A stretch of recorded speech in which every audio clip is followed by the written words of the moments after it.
Hi, Christian. How you doing? Thanks for helping me with my project. Oh, no worries. So did you know that NASA is planning to send people to the moon in 2024? Yes, I've heard quite a bit about that. When you live in Houston, you can't hear or help but hear about space exploration and the plans for NASA. One of the things that really excites me is I've got two daughters, and both of them love science, and both of them go crazy when the space station comes over head every night or every other night. So, when I heard that NASA really wants to put a lot more women into space, my daughters are just all over it. And especially when it comes to the exploration of the moon, is that they really want to put an emphasis on females going to the moon with high levels of science experience. So if that answers your question at all. No, that's amazing. Yeah, Mike Pence is like, Yeah. we're going to land the first woman on the moon in 2024, Yeah. and the last time that we went to the moon, it was 12 white guys. Yeah. So it'd be good to have some more people participate. But so what do you think about space exploration? I mean, is that... I think it's the wave of the future. It's where we need to be putting a lot of money in science into. I know there's a lot of, we put a lot of money into our military, which I'm a veteran. I appreciate that. But I think that we also should be putting a tremendous amount of money into space exploration. It really hurt me when the previous administration, Obama administration, really cut out the budget for NASA. Because a lot of the great advancements that we have in our society come from what NASA's doing. It's also a great central pride for a country. When you have a chance to put somebody on the moon, or you put somebody in outer space, or I remember as a kid watching the space shuttle go off for the first time and landing for the first time. And I thought that was the most amazing experience I've ever seen in my life. So you can't put a monetary value on pride for your country, but you can put a monetary value on the research and development that comes about through space exploration. And I think it should be one of our top priorities as a country. I really do. So in like 500 years, do you think we're like only on Earth, or Oh, no, have we? absolutely not. I think in 100 years we're not. We're going to be on different areas of our universe. Wow.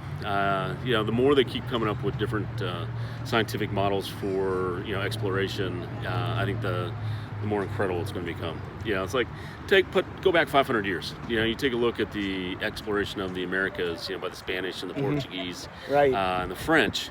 It would take them months to get over to the United States.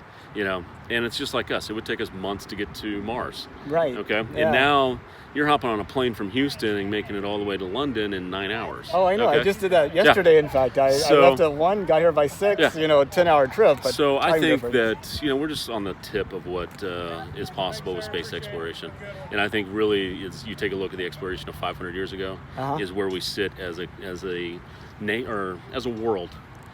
Overall is where we sit in our space exploration.